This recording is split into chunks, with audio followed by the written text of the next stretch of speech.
Well, look who it is. Nice crossbow. Vanya, good to see you. Did you find your friend? No, we missed him unfortunately. Varian, Bryn, how are you all? What is that smell? That's Bryn. You missed all the action. Action? We tracked the beast to its lair last night.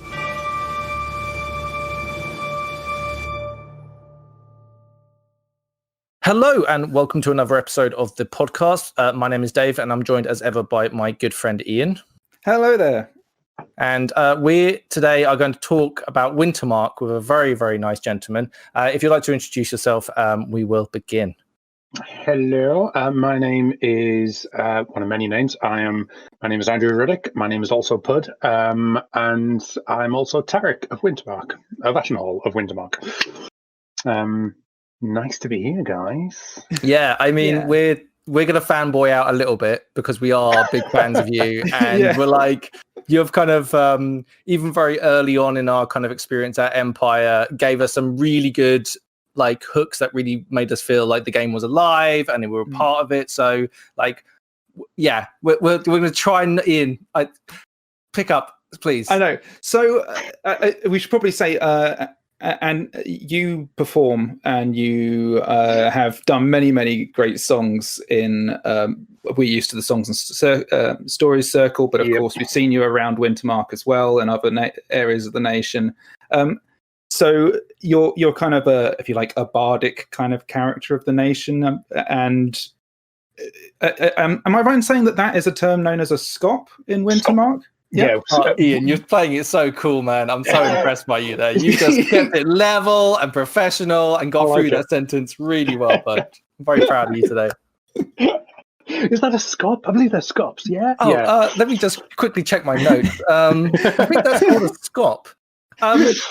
Let's start with a tough question immediately, right? Because I think we could get bogged down so much in like just appreciating like the ambient nature of a song being sung in a bar and the effect that has. But we're not going to do that, Ian. We're not going to do that. We're going to move on and we're going to get into Wintermark for all you would-be Wintermarkers or Wintermarkers that know Wintermark and are just here to hate on us. I have a bone to pick immediately, straight off the bat with Wintermark.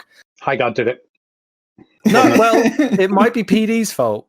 Yeah. So there I am in my 5 minutes of research I wanted to do before we recorded this. I went on the wiki and I was like, I wonder what archetypes they have. And they have a bunch of really interesting ones, right? There's so many like cool ones, like the maggot, who is someone who picks up gear off other people on the battlefield. Your enemy on the battlefield is like a scumbag. You have like a mediator type thing. Incredible. And I was like, there's 10 of them, right? And I was like, wow, that's so cool. I don't think Navarre has that many. Do you know how many we have, Ian? I've got 3, I think. 5. 5, okay. Yeah. 5. They have double.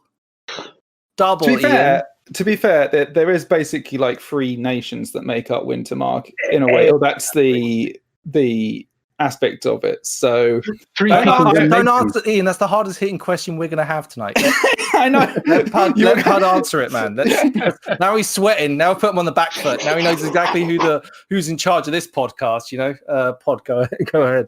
Yeah. Well, I mean, I can't speak entirely on the design decisions of PD, but I think you hit it on the nail on the head in that, because there's the 3 nations and every nation. Well, to backtrack, 3 people, 1 nation is the whole thing that you'll hear Wintermark shout a lot. We like doing our call and repeat shouts. That's one of our biggies. 3 people, 1 nation. And yeah, so within that you've got the Calavesi, the Stein, and the Suak. And I think every imperial nation has its own subset. So the subgroups, like the League has their different cities, there's different chapters. The different nations subdivide in different ways. Wintermark I find interesting, and it's one of the reasons why me and my group chose Wintermark, is because, to my mind, they're really distinct. They're 3 very distinct nations, which, and again, this might be born out of familiarity more than anything else, but I find them more distinct than, say, the League cities, which I think is an equivalent denomination. I know they're more geographic based rather than just cultural based, but it's the first thing that's coming to mind. Yeah, because you've got your Steiner, which are very heavily based on your Rohirrim. Definitely not Vikings. Definitely not Vikings. Definitely not Viking folk. But it's fair to say that they share a lot of cultural influence from Viking, Saxon culture, or more like Skyrim Nords, Rohirrim from Lord of the Rings. that stuff. Skyrim, definitely. That's the 100% the massively. vibe. Yeah. Then you've got your Suak, who have more of a like a First Nation Native American type vibe, with some Inuit vibes. Yeah. Some of the northern, like old Scandinavian cultures as well. So some Finnish stuff taken in there. Much more in terms of furs. Big Water Nation vibe, like Airbender Water Nations. And then you've got the Calavesi, who are, and even the Calavesi are interesting because everyone just thinks birds and feathers. But when you look on the brief, there's actually more going on there. They've got a heavy Iron Age vibe going on, post-Roman angle thing going there as well. And all of those things ticks so many of my boxes. So I think even within that, a lot of the forgotten the word for it, the archetypes. A lot of the archetypes are actually kind of like subdivisions of those types of things. Like you got the Stormcrow. Stormcrow is a priest, effectively, is the closest analog. But they are and they aren't. So a lot of them are subdivisions or more specific versions of something else. I think what's interesting about it is they could very easily have made 3 distinct nations. But I think they consciously made us the decision to make a nation that was a more cosmopolitan nation that combines those 3 briefs. And when I did the history episode and sort of dug a little bit into the Wintermark history to piece that together, one of the interesting sort of through lines that I think they teased out from that early history was this idea of a shared pursuit of heroism, and how that actually then makes a nice kind of unifying bow with those 3 nations, and how they kind of actually then fit together with a sort of a unified identity, and why these 3 peoples would choose to sort of unite and these kind of things. And it makes the Wintermark brief, especially when you couple it with the shared history with Varushka, very rich indeed. Yeah, massively. It's fascinating, especially where it's got this heroic origin story as well. The idea of the 3 different tribes, or the 2 different tribes coming together, joining, forming. It's the classic episode. You must join to defeat the bigger evil. It's cultural Avengers, basically. If you're curious, by the way, about which episode is the history episode that Ian's talking about, it's number 43. I just had to look that up. So number 43, that's the one. Highly recommend it. It's very, very good. Sorry, chaps. Thank you. But no, it was super interesting doing that, because it really kind of gave more of an insight into Wintermark. And I think sometimes from an outside point, you can look at Wintermark and say they're the biggest nation, and they've got all of this kind of focus, but it's actually very well put together, and it's very richly intertwined, as I say, with other nations as well. Varushka being the obvious one, because of course the Steiner and the Vard and how they link together, and the Ushka and all, and that is actually a very core part, in a way, of the tale of the Northern peoples, which is richly told within Wintermark. Yeah, and it's really cool, and this is actually a compliment to PD on the design element as well, and that giving the nations these shared histories, in that it's not like every nation is this siloed entity. Yeah, every nation has a crossover with another nation at some point in its territory, like the Marches and Dawn and Highgarden, and how it all they bleed together. So there is these areas of overlap, and we still see that in play. Like even now, Wintermark, one of the big things we might get onto as well is now we have a shared history with the orcs very much as well. Well, we kind of did anyway, because awkward. But now was that awkward? You know what? I only realised as I was saying it. But yeah, right, stop recording. We're ending this farce right now. I'm not having this podcast turn into that. Jesus Christ! Damn it! I'm not even the pun maker in my group either. Honestly, I'm embarrassed. I couldn't resist. I'm I so was thinking sorry, of it. listeners. I'm so let's try and keep on, guys. Just try and keep on track. I don't want any of that. I was about to say any awkward moments again and realize what I was walking into. It's horrendous. Yeah. So yes, the orcs have had a checkered past with the Wintermark due to Yeah. issues of slavery, right, and other things. Yeah, but then it goes beyond that, because then there was the whole Scarsind motion, in that we literally gave them a homeland, which is a huge thing. That was and that was fascinating for me as someone who's really close to that plot when that happened, which is in itself, I think that's the only piece of significant plot I've ever been involved in. But that was incredible, and that was genuinely moving seeing that happen. So these cross-nation weaves are still happening even now and coming about as a result of player action. But yeah, you're right in terms of that there's a natural both stylistic overlap with some of the other nations, like Varushka being one of the most notable examples, and there's an aesthetic crossover as well. I mean, it's not uncommon for someone to mistake a Varushkan from a Steiner. And that happens. I mean, within the costume brief for Wintermark, it expressly says no hero pants, because they're Varushkan things. And it seems like a really picky thing, but that is one of the things that has to divide, because otherwise they do come up against each other. Likewise, it's not dissimilar, not unusual for Navari to maybe get mistaken as a Calavesi, for example. I mean, if you are light on your face tattoos, sorry, Dave, you go for it. Yeah, that's literally what I'm saying. You're saying what I was about to say, so yeah, go on. Yeah. If you don't do your face tattoos, you can easily get mistaken for a member of Wintermark for sure. Yeah, they literally, people will check your tattoos. I think the common thing that they do anyway, right? Tattoos, Navarre, right? But I think that is one of the indicators. I think I don't mind that at all, having that crossover between these different nations, because they don't all clash into each other. One thing trying to do these nation episodes, I was talking to the Marchers last time, and it was interesting them talking about their relationship with Dawn, and then also how some of their kit might cross over with other nations and how they make them distinct. I think this is something that happens all around the field, but it suits that we are all still humans within a geographical area, and we kind of bleed into each other, just like normal geography does, right? Like borders are when you get to them, there's only a few very harsh borders in the world where you really get that sense. Mm-hmm. It's never hard, it's usually more gradual, you know. And then you got the magic of the egregores, who stop you from veering too far, so they keep you tethered to that cultural anchor point for your nation, and then you can veer close to one of the other things, but the second the second it feels like you're veering too far, that's the point when that pull of the egregores will rein you in. And I think there is an interesting element of play where, when you first turn up to Empire, you're very much generally sort of persuaded to be as on brief and sort of fit the brief.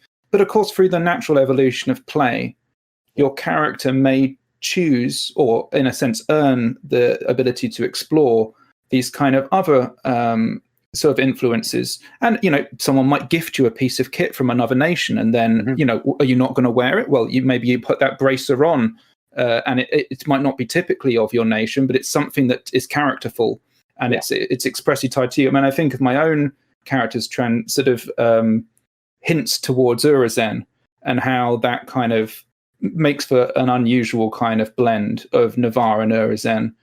And I've just realised I was about to fire into this conversation, but we are getting off the point. We need to stick to Wintermark, guys. So we're going to come back and we're going to talk about how do you feel like are some of the distinctive characteristics? Well, we're just going through the three different potential nations within one nation, but how would you say, what's distinctive about the culture of Wintermark in your opinion? Yeah, so the big one, which is in the brief, and it's big thing, is this idea of heroism. Heroism is one of the key things for Wintermark, but it's not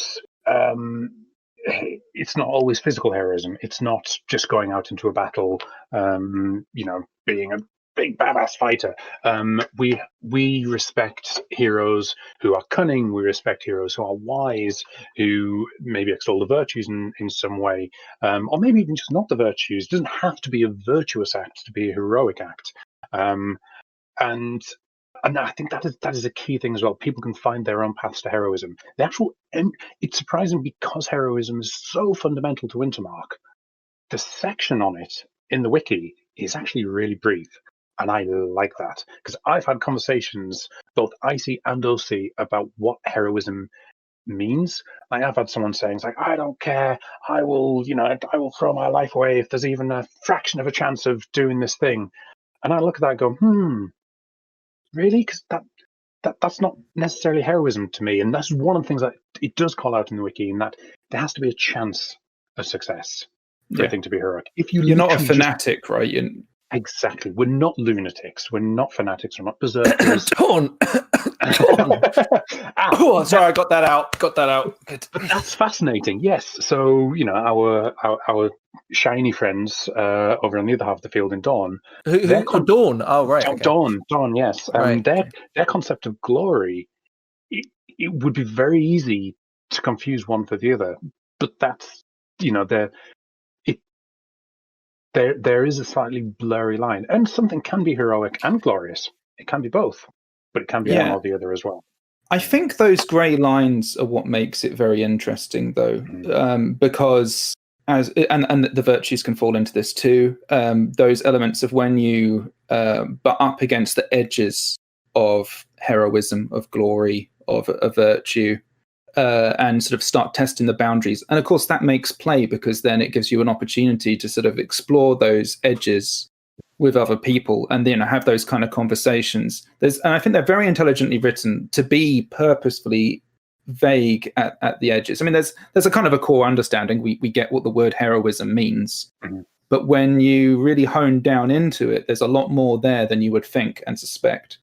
Yeah, we were sounding like we're just blurring all the nations into each other, and I hope that's not the impression that we're giving, because I think all of us have a sense of these nations are very distinct, and potentially it's a lack of language to be able to really express how on the field these nations, despite having similar elements, can seem a world apart from each other when they're actually interacting with each other on the field. I feel very strongly that I have an identity of what Navarre is, and I know what it doesn't look like as well, potentially, right? It's interesting. I don't know. There's a lot combined in that. Sorry, you go for it, Pod. No, I was going to say, what I found fascinating with that is how, if you took individuals from different nations, like if you took a Navarre and a Wintermarker and you put them together in a group and had them work together to solve the problem, it would probably be fine. They'd probably come to some common thing, and their national identity might not shine that way. If you took a bunch of Wintermarkers and a bunch of Navarre, there's like a direct correlation between the number of people from a certain nation in a certain space or working on an issue and the strength of that national identity coming through, because you bounce off each other, and that national identity feeds into each other. And that I think is a big thing in Wintermark, and that then gets interesting because there's so many of us. Like, there's so many Wintermarkers. Like, someone did a chart recently of the biggest LARPs, and I think if Wintermark was its own LARP, it would be like the 4th biggest LARP in the country or something like that. Which is ridiculous, and there's several reasons for that. But there is then a criticism of Wintermark being insular, and going back to this theme of identities and what people associate with Wintermark. We have been legitimately and unfairly in different ways been accused of being a very insular nation. And I think some of that is down to our size, because we do have this huge size issue. You could spend your entire game being just in Wintermark. I think for my first year or so, I barely left the Wintermark camp of the game, because it's interesting. I've been thinking now, I don't think I've had that many interactions with Wintermarkers outside of the nation, like outside of their area camping. I've interacted with them on the battlefield, both as a monster and human. We've been there for a few drinks, but yeah, that is interesting. This isn't like to lay blame on anyone, right? It's like I completely see the appeal because there's so much in Wintermark to go and explore, right? There's a lot to go and see and do and meet people and do all sorts just within the nation. Yeah. To be fair, even geographically, walking across the Wintermark area of the Massively. field is a trek sometimes, right? Just if you're going through the IC section of Wintermark, it's pretty big. Yeah, it's a physical barrier, right? Especially when the weather sets in and there's like a lot of mud on all the areas, right? Like we don't cross that when it gets really bad often, unless we're really pissed, and then we might give it a go. It's also not a through route to anywhere. Certainly with the current plan as it is. It used to be on a couple of previous plans where you'd have to go through Wintermark to get to the Sentinel Gate. Now, we're in a different field, so that's not the case anymore. So we're not en route to anywhere else. So if you go into Wintermark is your destination, or the OC field. But it is interesting that there isn't that amount of overlap. Especially, you guys are camped right next to us. The Navarre and Wintermark were neighbours. I think there is it is a fair thing to say. I mean, Navarre's not a small nation either, and very much quite possibly. I think it is also fair to say that you could indeed play fairly insularly within Navarre as well, and that is something that a nation of a certain size maybe affords you the opportunity to do. And do you know what? And even thinking about it, I'm like, I wouldn't be. This sounds really bad, but I wouldn't be adverse to just a Navarre event, right? Like, I love interacting with the other nations and all the stuff that goes along with it, but I'm also incredibly happy to make new bonds within my nation, get to know people, enjoy some of that cultural similarity that Navarre have. It's really nice. So yeah, honestly, I can see the appeal, but yeah. There was a player event I did. I want to say last year. Pretend last year didn't happen. Then at the end of 2019, last year, there was a player event, and it was run at the Eversley site, and it was brilliant, and it got named Top of the Scops. And the idea was it was a hall in Wintermark had thrown open their doors, and they were inviting Scops from across the Empire to come and host, and it was great because it was like a celebration. It was only a small event. So a Scop is a singer, right, or a performer? A Scop is not necessarily a singer. So a Scop is a storyteller, a lawmaster, a performer, poet, storyteller. They're a bit of everything. They're effectively the keepers of the nation's history. And so there's an oral tradition, isn't there? Massive oral tradition, dude. Yes. Very cool. Yeah. Which is what I use as my excuse for forgetting people's names, because we don't write anything down, so that one helps. But yeah, very, very much an oral tradition, inspired by the whole Beowulf. We have, along with this idea of heroism, we also have the concept of naming. So every hero has a name, and every name has a story.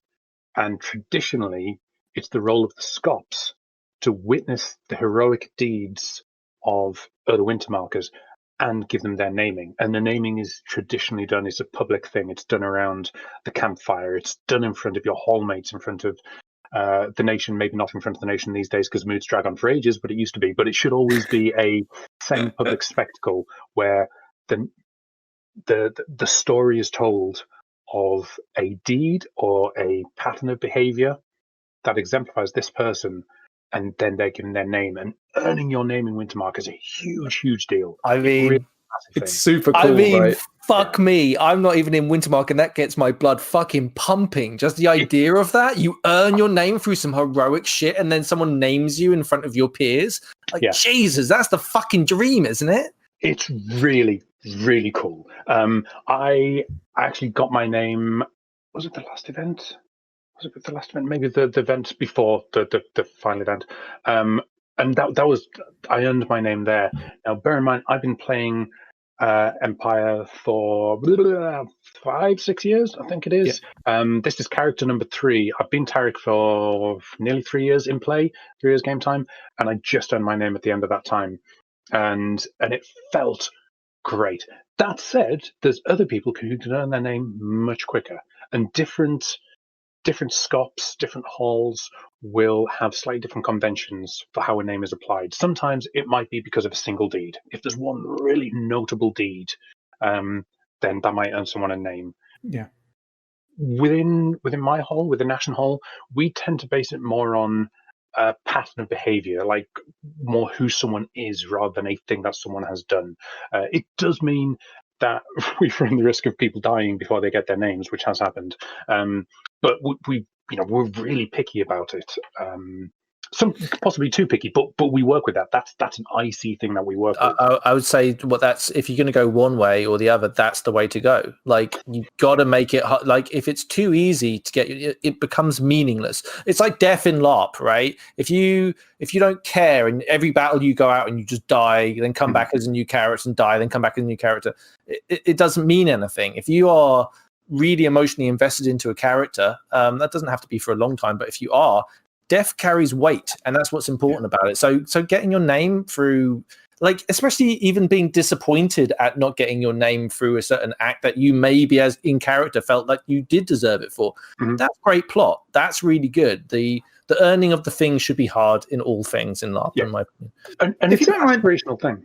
Yeah, if you don't mind me asking, like in terms of play, both IC and OC, how do you is there any kind of OC negotiation of names, or do you as the Scops say, I think you should be named this?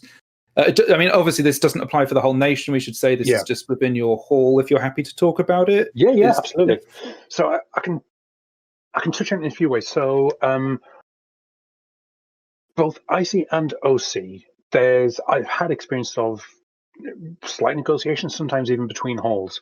Like I've had someone say to me, "Hey, do you have a name?" Like OC, they're asking, like, "Does Tarek have a name?" And I've had it asked IC and OC, and at the time I was saying no, and they were like, "Okay, really interesting." And someone asked me that OC at one point, and I said no, and I knew the person. I had a feeling they might have been building up to a thing, and all I said to them was like, If you are building up to a thing around that, that's cool. From a just coolness and not stealing game, but accidentally stepping on toes game, speak to these people. Just have a word, because it was kind of like intimated that other members of my hall might have been talking about it or something like that. So, it really doesn't matter who you get your name from. It affects you depending on who's recognized, who's called you out. Sorry, I just want to touch on that. I think that's a really good way to approach maybe interacting with a character about a certain piece of plot that you're not sure about. Talk to the in our case, in Navarre Striding or whatever group they have, who are their friends. That's a really nice, like an obvious and good approach to it, but definitely worth repeating, right? Yeah, and you don't have to either. You do not have to ask permission to name someone, either OC or IC. Like you could just and bear in mind, names don't necessarily always have to be a nice thing either. So they're notable deeds. They're not always heroic. They can be a bad thing. I've not seen that happen in my life, but that's what I'm given to understand. Like anyway. Talus the Untrustworthy or something. Like, for example, that would the not to be trusted. Generally speaking, it should be a heroic deal. It's a heroic ideal to earn a name, and and even in terms of what that name is. So I've been engaged again in IC and OC discussion with people because, IC, I've maybe consulted other Scops in my hall, or I've witnessed deeds of someone else and I want to speak to other people from their hall. Like if I've had this idea of like, I've witnessed some great behavior from this other person in another hall, I want to speak to members of their hall to understand a little bit more about the person, either to be inspired by the name or to literally get some feedback and bounce ideas off, anything like that, to really make sure the name does match. Yeah. Disclaimer, this is how I operate. Different Scops operate differently. I think it's right to give it on both sides the respect that it deserves. You don't just point at someone and say, I name that person so and so. There's an idea that you would have some some insight into them and their history, and you would take the time to explore that with them and maybe their peers. And it's interesting because you do get cases, and this is an icy contentious topic, where people can end up with multiple names. They can be the recipient of multiple namings. I see some people agree with that, some people don't. And again, this is great because it builds on plot. So the discussions and the arguments around that are world building in and of themselves. There's also an all too common occurrence of people, and this is where we go wrong sometimes, leaving it too long to get their names. And then the name becomes, it's like, oh, yes, I named this person, Orc Slayer. Yeah. Shame they're dead. And so you do get post-mortem namings, which is always a bit tragic because we have this tree of names in the center of the Wintermark camp, and it's meant to be a celebration of these heroes and their names. Too many of them are dead. Too many of the times it gets mistaken as a tree of remembrance. Like, no. You don't have to be dead to be on the tree. You should be aspiring to be witnessed. Could you describe what the tree looks like and how you interact with it? Yeah, so the tree is it's like a geometric structure. So it's not a physical tree. We haven't quite got that good. But it's a central wooden pole with these roughly white pole with these really cool designs, Native American style inspired designs coming down it. Various metal branches coming off it, and then strings with leather leaves. Oh, sorry, feathers, not leaves. Leather feathers on the end.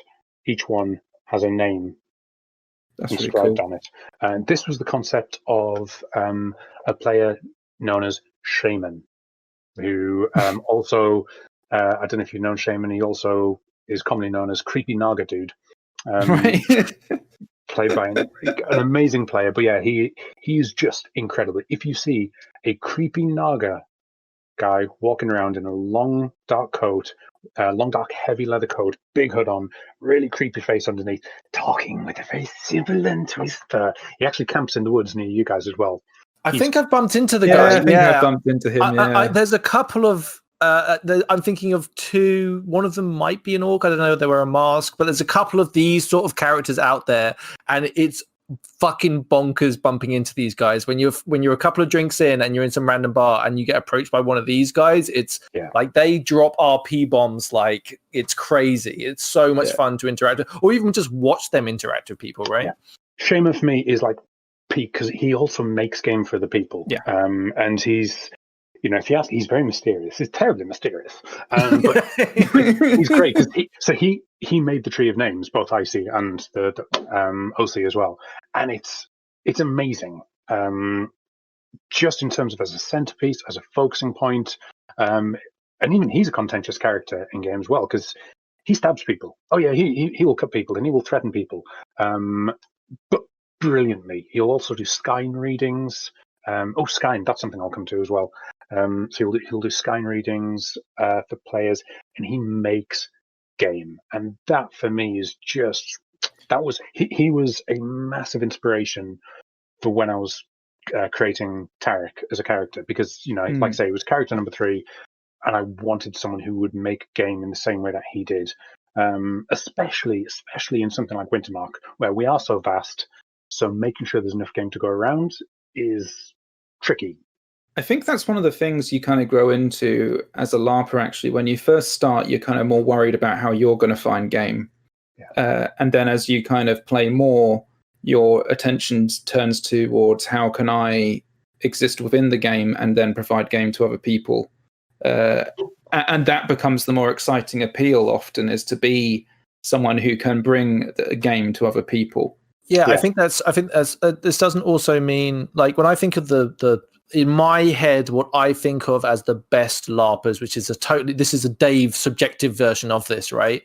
I think of people who they're not the center of attention for being the center of attention. They're giving other people gain, right? Yeah. Like there's a very, like, just to show up there and be very selfish with it's me is not what I'm talking about with sometimes very large characters and very bold characters, sometimes very subtle characters, but that's not what makes them special. It's the game they're generating while doing their character that's so fucking cool, right? Yeah. And when I came up with Tarek, one of the things I wanted to do with him was, and this is more about the game stuff, is I didn't want to be Commander Shepard. I didn't want to be Hawk. I want it to be the companion character. Because they are great, because they become reflections of the character. They create something, and they create something for the main character to bounce off of, and that's what I wanted to do with it, and bring some of that into Wintermark. I didn't actually succeed on a menu. The character went somewhere wildly different, but seeing people do that in the market and elsewhere as well is really cool.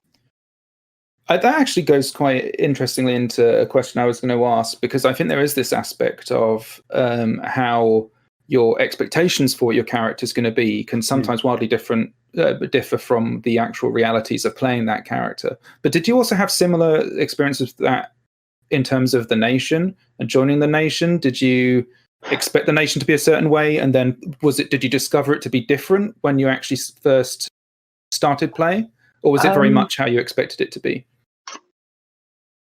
I think the nation was as I expected it to be, partly because the brief was very strong for Wintermark. Yes. It's quite distinct, quite clear.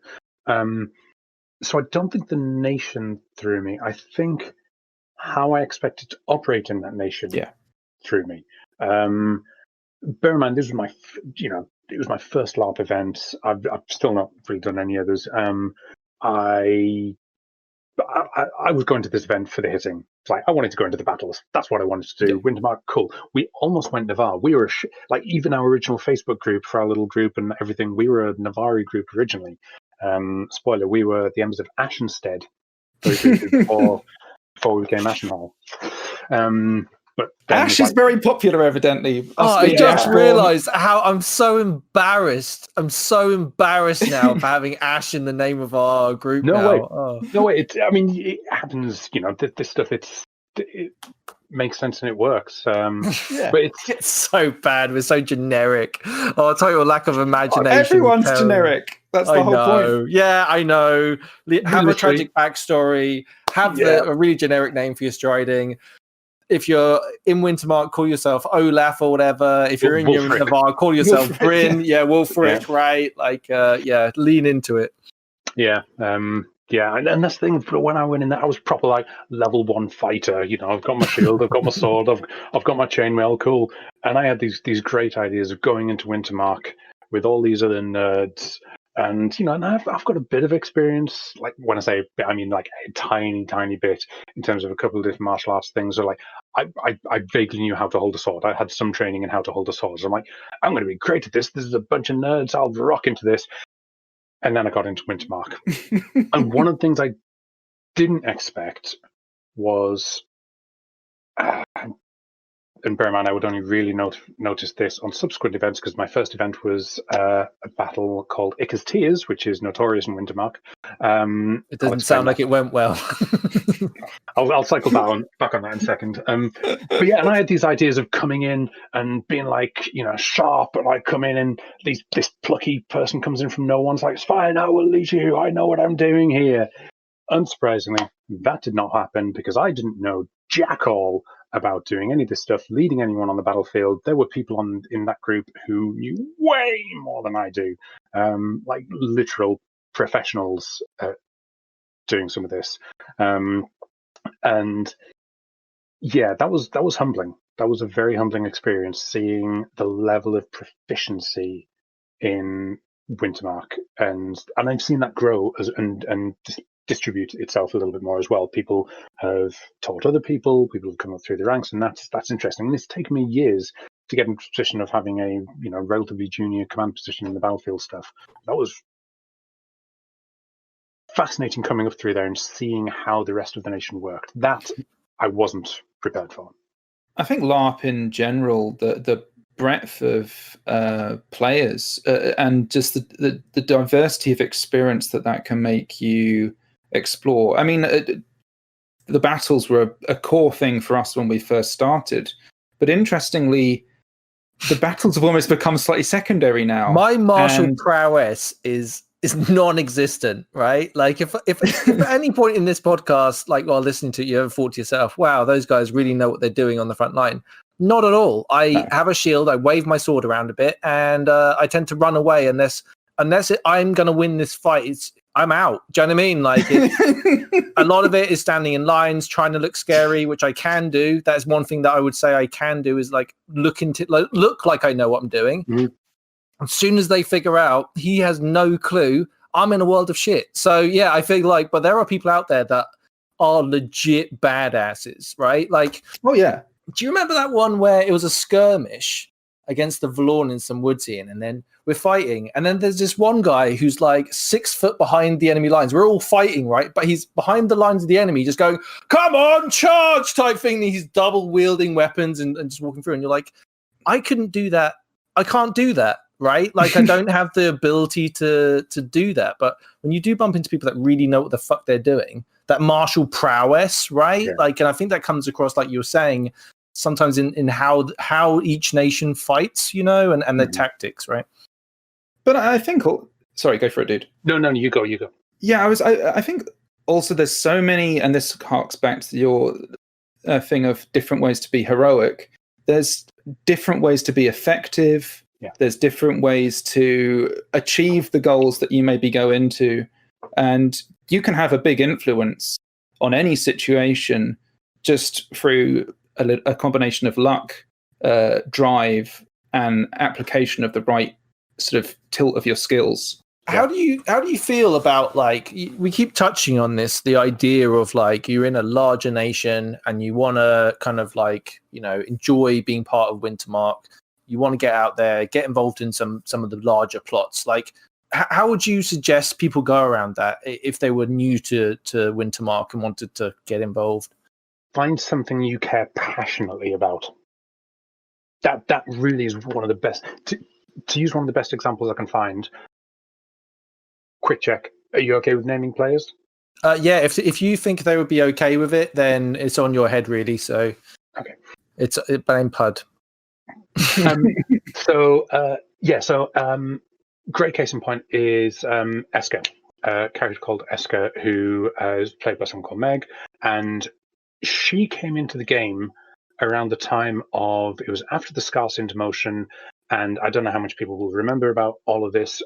Basically, Scarce in Motion was Wintermark gave up one of their own territories with the idea of then ceding it to the Imperial Orcs to give the Orcs a homeland. Yeah. Massive deal. My previous character had been a big part of that. They then died, so I didn't get to play on the game I created as a result of that. But then this person called Eska appeared on the field, and what PD had written some plot around one Wintermark Thane called Dogry Foolsbane, who refused to leave Scarsind. He was like, "No, I'm staying here. I'm not giving up this territory."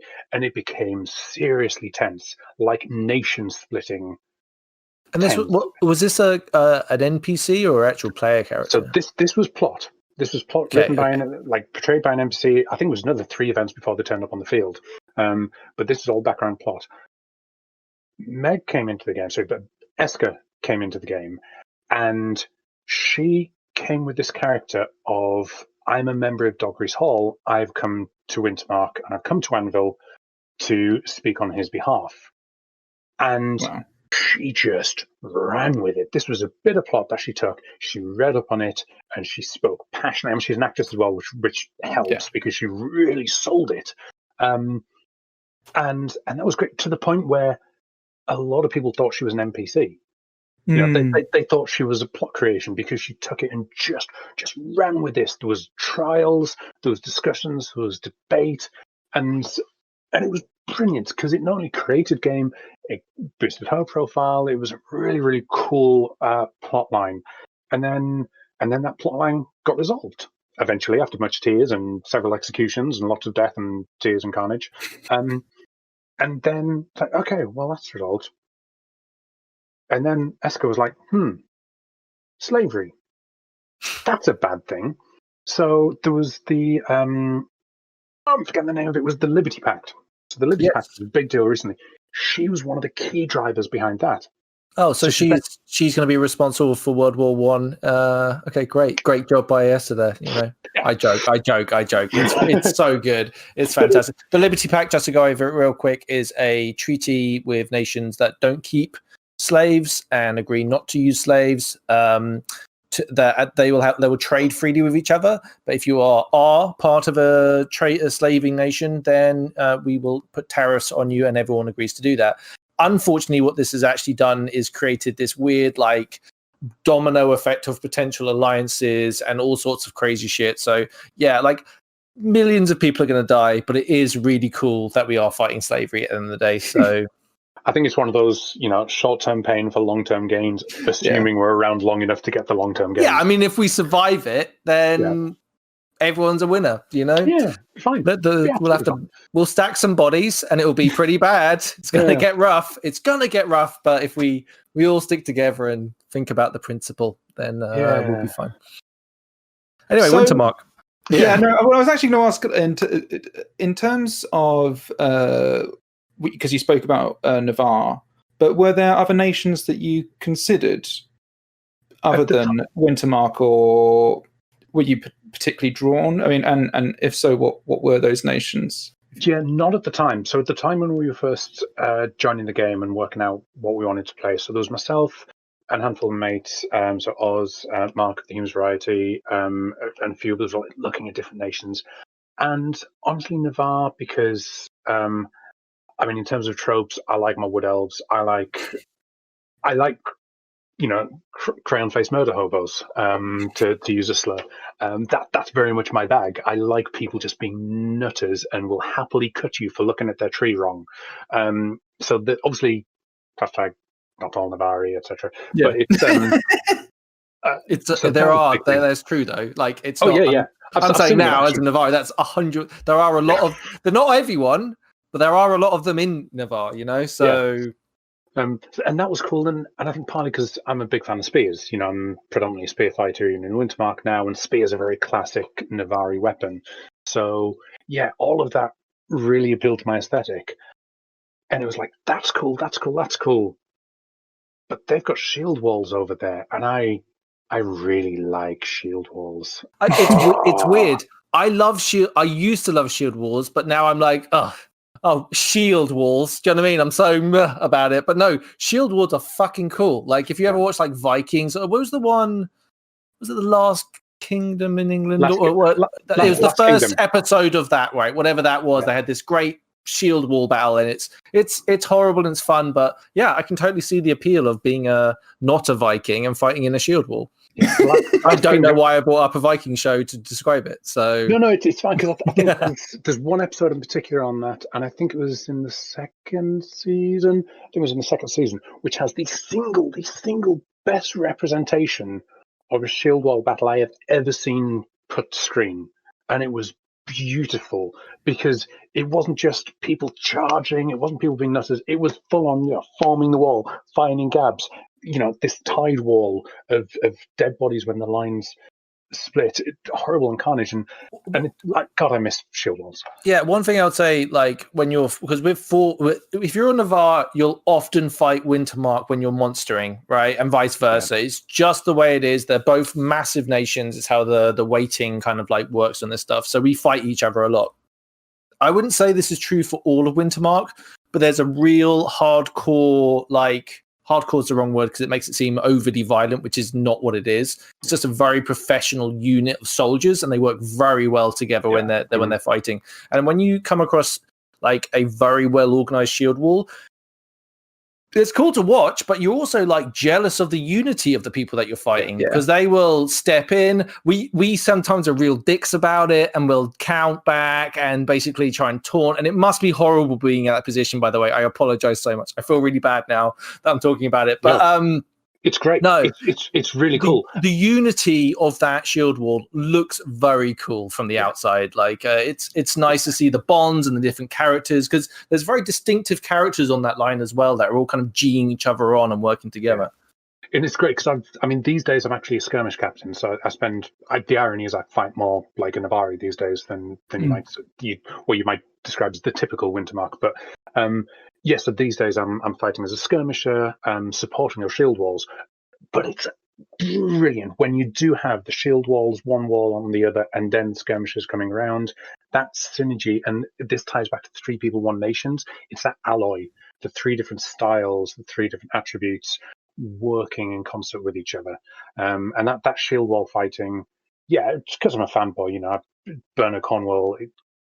I named my first character was named Kadan after a Bernard Cornwell character, because I also have no imagination, and it's also on my email. And yeah, it was being part of that is just incredible. And the group that you mean, they get referred to as the Iron Bastards on the field.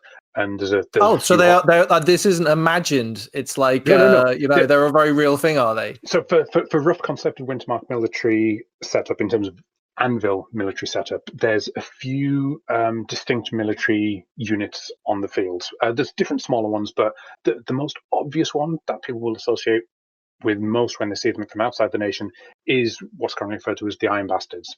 They are the ones who you'll see people going, "Oh my god, they look so well drilled. They're so together." And it's like, yeah, because they literally drill together. There's a lot of them who know each other from other game systems, from outside Empire or otherwise.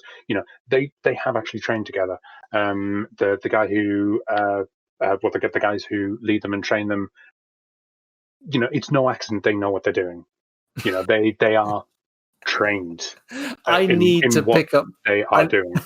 I need to pick up my weapons and do something with them in the long dark. Right? Like this is. I'm listening to this and I'm just like, while we're sitting here getting fat on the couch, these guys are out there just like every day training and they're sweating in their garages. Do you know what I mean? It's like a Rocky montage going on off screen. For like over a year. They're like they are made of iron now. But it's great. So you've got those guys who are like a solid trained block. And of course, not everyone's coming in there. So you get a lot of players who come on are part of smaller holes. And bear in mind, because I know I'll get told if I don't describe it properly by Ailton if I don't represent him right.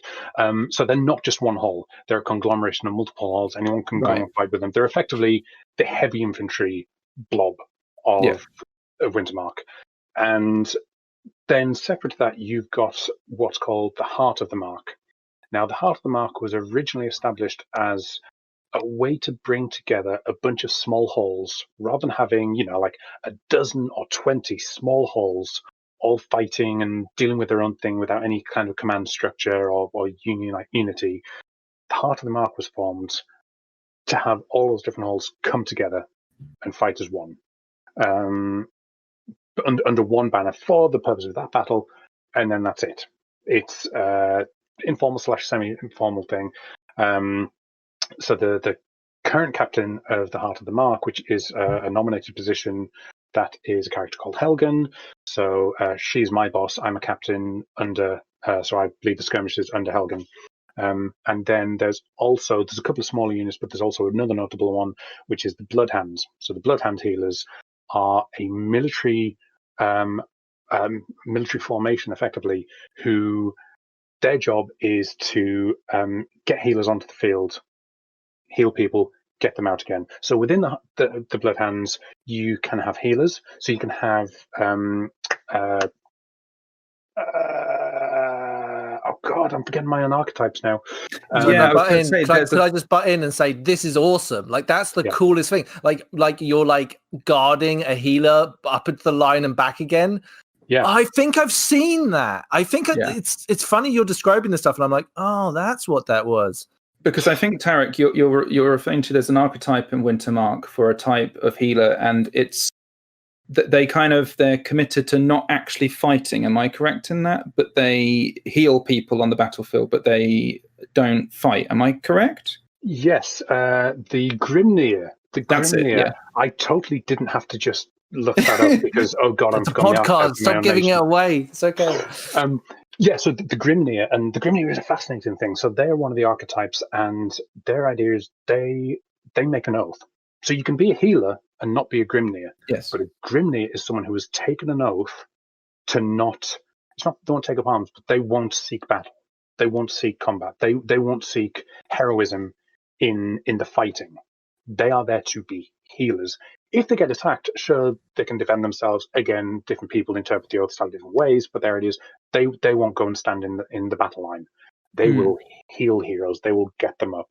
But it does mean that a lot of them will be quite squishy. So when you've got the Bloodhound healers, who are a combination of healers themselves, some Grimniers, some non-Grimnir healers, and then some fighters who are there to support them, it's really good because historically we have lost a lot of people, especially in withdrawals, retreats, anything like that. Getting people up, getting them back behind those lines rather than just healing them in front of the lines. And so they work great. One of the hardest things to do in battle, and it's one of the ways that you'll most likely die as a character, will be the line moves over you and you get stuck and there's no way to get for a healer to get to you, and that your timer times out essentially. Or as you say, just healers aren't able, there's a healer blob, but it's not well protected, it's not near the front line enough. We found when we've got the Sea Wolves, who are a mercenary outfit who we've kind of pay to essentially do the same with our healer blob, and that's had a marked effect on sort of our ability to actually sort of replenish the lines, because that's essentially what you're doing. Often things can turn into a battle of attrition. Your healers are your engine. Like if that isn't working properly, then you're not going anywhere, right? Like you need to be able to have that fast cycling of like be able to heal people quickly and safely, and then just get as maximum amount of people on the and wanting to fight, right? Like if people are on like 1 or 2 wounds left, they're not going to charge. Right, you need to have everyone kind of at that ready stage where they're like, okay, cool, right? We're all pretty healthy, most of us, right? That's enough to really be confident in this next engagement. And you've got to give people that confidence afterwards as well. So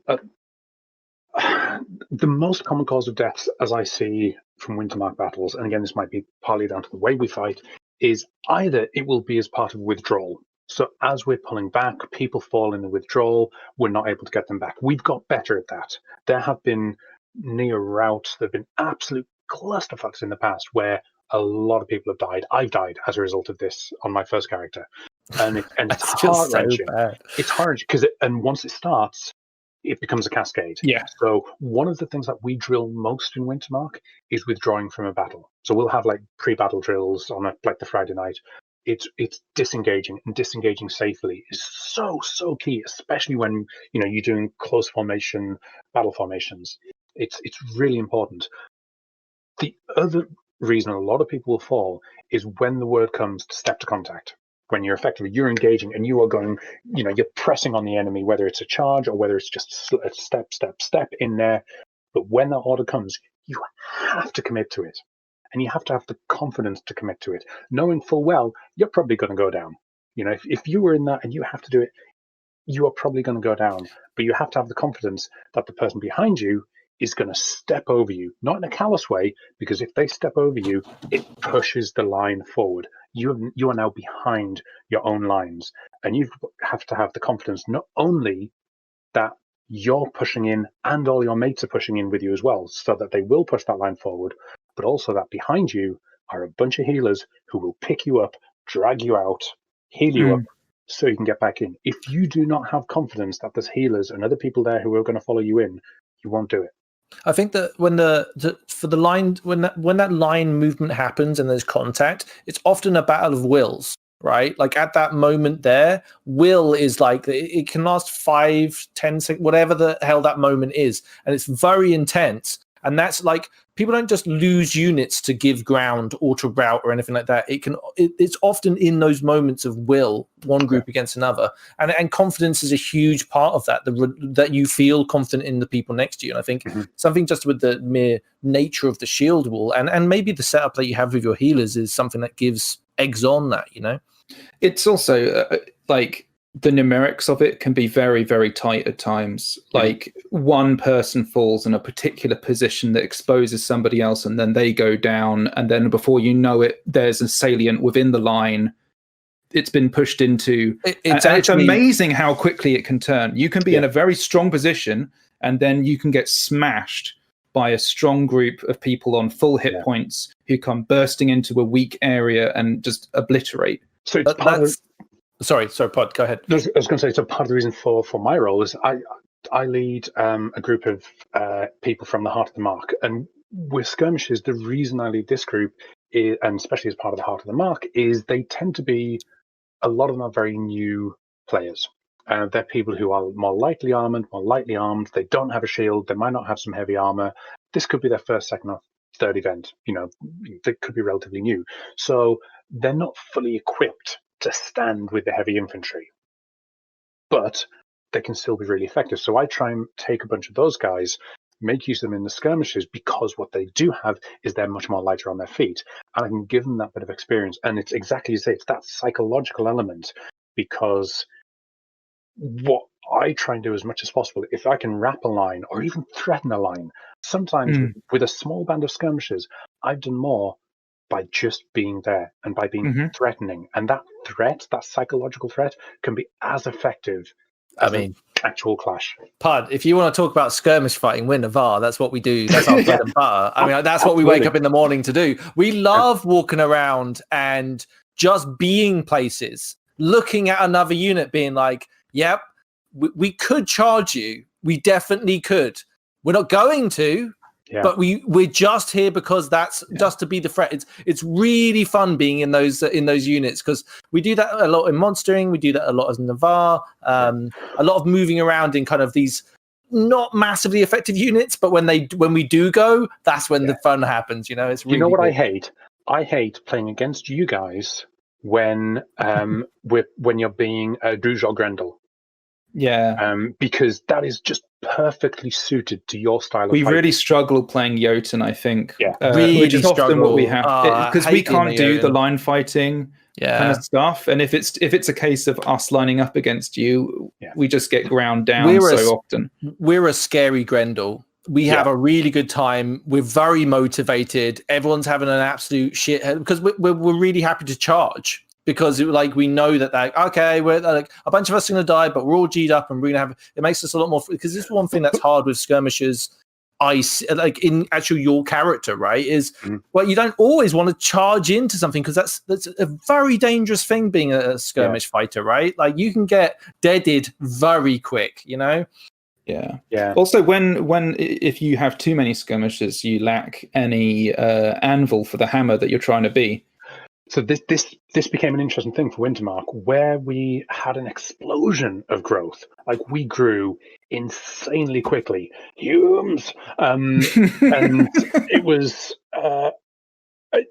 it's interesting because it had a shift in the dynamic of our military setup. Because, as I mentioned, a lot of the new players aren't necessarily, some of them will be, but a lot of them aren't going to be equipped for heavy infantry, which meant that the balance of heavy versus light to medium infantry got skewed more in favor of light to medium. And we struggled, and we had a couple of really bad battles, not because people weren't fighting well, but because we weren't used to fighting with that element. Balance. So it skewed. Our usual tactics didn't work, because mentally we thought, right, well, we've got this much heavy infantry, this much light infantry, we'll balance our tactic around that. That's very much. I mean, that's how it played. Honestly, to fight Wintermark, and I'm thinking of two battles that we've been involved in that were very nasty for Wintermark. Like, I think there are two. I think so. Of last year was. There was a couple, but I think 2019 was. Yeah, last year, right? Okay, 2019, last year. Okay, for the rest of the podcast. Like that, it felt unwieldy. Right, like we were fighting something that wasn't quite as coordinated as it should be, just because of its scale, almost. Right, like I think that was something that was quite telling. I have heard, though, on the grapevine, that Wintermark are going to be taking their armies a lot more seriously going forward from those defeats. I think, One thing I will say with Wintermark is we're good about learning. So we've learned from previous mistakes. We learned from previous errors. It was. So I mentioned really early on around that my very first event, I turned up as level 1 Steiner. I had my Saxon tunic. I had my shield. Actually, I'd forgotten my shield, so I had to buy another one at the event because I wasn't not having a shield. And the very first battle, or the battle of the very first event I was there for, was the Battle of Icker's Tears, which became notorious in Wintermark, because Wintermark was annihilated, because that was the first battle that saw the appearance of the War Rhino. And for a long time in Wintermark, there was the rallying cry of "fuck the war rhino." Yeah, Because- it's War Rhino's like Oprah Winfrey handing out like mortal wound cards, right? Like you get a mortal wound, and you get it, and you get it, and you get it. And they're just like the whole lines of people can just get decimated in short succession. Fantastic. And Brown, I'm going to be. This is what I'm describing. A lot of this is hearsay because, full disclosure, it was my first event. On the Friday night, I maybe didn't give all the homebrew the respect it deserved. I missed my first battle.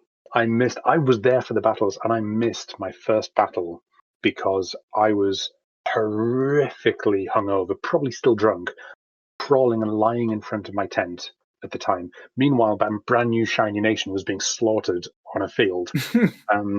Are you now overly strict with yourself because of that one incident? I have never been so drunk before or since, and certainly not at Empire. I drink. I 1 for 1 with booze and water these days. Oh, you're so well behaved. Well, there's a couple of reasons. I've learned my mistakes, partly because I never want to go through that again, ever. But also because I spend so much time singing or shouting, I lose my voice if I don't. I have to, otherwise I absolutely will lose my voice. A lot of singers won't even drink alcohol, right, when they're singing because of the effect it can have on their voice. Yeah. Which, I mean, I'm not going to do that because I still really like having a drink. We should actually touch on the fact that obviously you perform and sing. The process of being a scop and a bard in Wintermark and coming up with the songs. Can you give any insights maybe to anybody who's thinking of entering the game into the nation in that kind of way, and how to maybe go around piecing together a story or a narrative? Or I mean, in terms of the stylistic type things, one thing I will say here is if there's anyone who then goes and looks me up or looks at my music or stuff, I don't think I'm a great representation of Wintermark musical styles.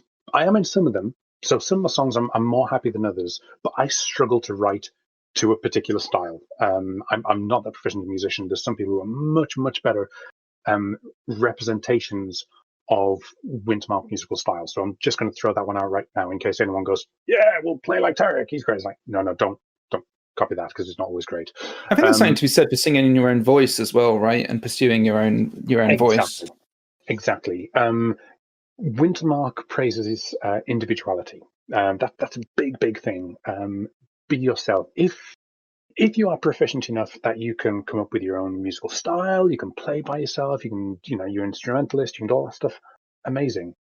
If you can just tell a story and tell it well, because stories are a big part. I mentioned about every hero has a name, every name has a story.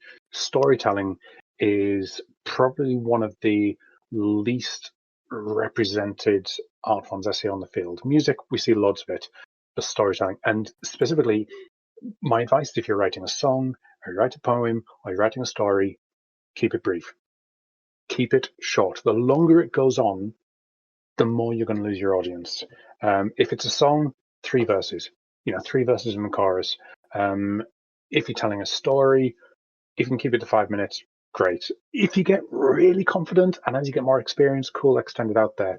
But a short, high-quality story is a work of art. I can't do this. Give me a script, give me a story to read out. I will go to town on it, and I will love it. But people who can weave a tale and weave a narrative, there's a few people who are superb at that. Our Thane is one. So Thane Jag, he is brilliant at doing it. Other one, he used to be our egregore, and now you've got him. So Al, before he was Al's amazing. Dawn just stole ours. Don't look at us like that. You know what I mean? It happens to everybody. But he's an example of a superb storyteller as well, because he also keeps it brief. So that would be one of the best pieces of advice I would give to anyone. Al's like my high watermark for a storyteller at Empire. Basically, he's phenomenal. There's the nuance in what he's doing. You can just go and watch Al and just enjoy the story. But when you're trying to learn about how to tell stories, you're just like, that's smart. Oh, that's really smart. Oh, I like that, and it's yeah. There's a real art form to it, and I definitely aspire to tell stories. Actually, one thing we did actually get a story when we went to Wintermark. It was around there was a fire on a slightly raised area. Man, this is funny. Is that true? Is there a raised area in the camp with a fire on it? We have a fire pit. Yeah, so Yeah. we've I got picture it as fire pit. raised in my head, like. It's basically it's like imagine something about the height of maybe a coffee table. Yeah. It's oval. I'm going to say it's about 7 foot long. That sounds Okay, about right. fine. Good. Yeah. Yeah, my brain hasn't completely taken over the narrative up there yet. So you'll know it when it's not lit and you walk into it in the pitch darkness. That's where you'll know. Yeah, I walked into the Farushkan fire, or like I think it was a wood pile. I don't know why I'm bringing up that story. It was actually very embarrassing at the time. I probably shouldn't mention it. But we got a story in Wintermark. Just I can't. He must have been. He was wearing the kind of Stone Crow gear, so I assume it was. But he was asked to tell a story, and it's always good when if someone asks someone to tell a story, you're like, all right, hold on, boys. We're just gonna stay here for a couple of minutes. We're gonna hear the man out and all women out, and then we're gonna get head on. And it's a key thing there. It's like getting people's attention is easy. Holding their attention is much harder, and that's where the combination of that brevity and having a performance style. You don't have to shout, but be clear. Enunciating. People shouldn't have to strain to hear, but at the same time, they shouldn't be leaning back. You can emote without shouting. I say this to role players around the world. One of the great joys about your stuff, if you'll forgive me for fanboying a little bit. Let it out, Ian. Come on, you've been so well behaved, Ian. You've been so well behaved. We were inside one of the taverns of Wintermark, I forget which one, and you kind of came in and just blew us all away with just some remarkable singing. But a fantastic voice, really good playing of the instrument. But the core part of it was the story in the song. And the way it actually spoke to the brief of the nation very clearly. You got a very clear sense of what it was, and you use the word virtue, but I mean in terms of the virtues of the nation, what the actual aspects of the nation that you as an outsider would want to aspire to were. Rise Up's a great song, for example. What's funny with that is there's a couple of things funny there. First off, I think I know exactly the performers and exactly the tent that you're talking about, because that was because I remember listening to your podcast, and I think it was the first batch of it, because I think you spent like 3 of your first 3 episodes just talking about that one event, that first event, which was Mud Apocalypse. And because I remember I was listening to the podcast and I was like, I know that event. I remember the battle. I remember the swamps, because it was just, the mud was horrific. Crazy. Event, dude. And what was meant to be happening there was meant to be a Wintermark festival of arts. That's what we intended to do. British weather had different ideas, so it ended up as just cramming into the Artisan's Arms, which is the biggest tavern in Wintermark. But it was just cramming in there, doing a bunch of ad hoc performances, basically. And that's actually interesting. So there's again, I'm not going to use this to talk about my own stuff, but so the first 2 songs I wrote, one was Sing for the Mark, and one was Rise Up. Now, Sing for the Mark I thought was interesting because that is the only very blatantly, explicitly Wintermark song that I wanted to do. And my entire intent there was I wanted something that people could shout along with. That was like very blatant. It's like, cool, I'm going to try and be a performer. I want something to shout with. Cool, I'll try and go with that. I had also been listening to a lot of Hamilton at the time. So it probably won't surprise a lot of people to know that I don't really rap. I'm not a rapper. And yet then I decided to explore the idea of, folk rapping, which I didn't know was a thing, but apparently it is. So I started playing with that, and honestly, it's weird because as a bard, as a scop, I think I made my name and I made my reputation off that song. because it just had a clear focus. There was a thing I really wanted to do, invested a shit ton into that. The beauty People is, loved it, dude, and it really it makes you feel like it's.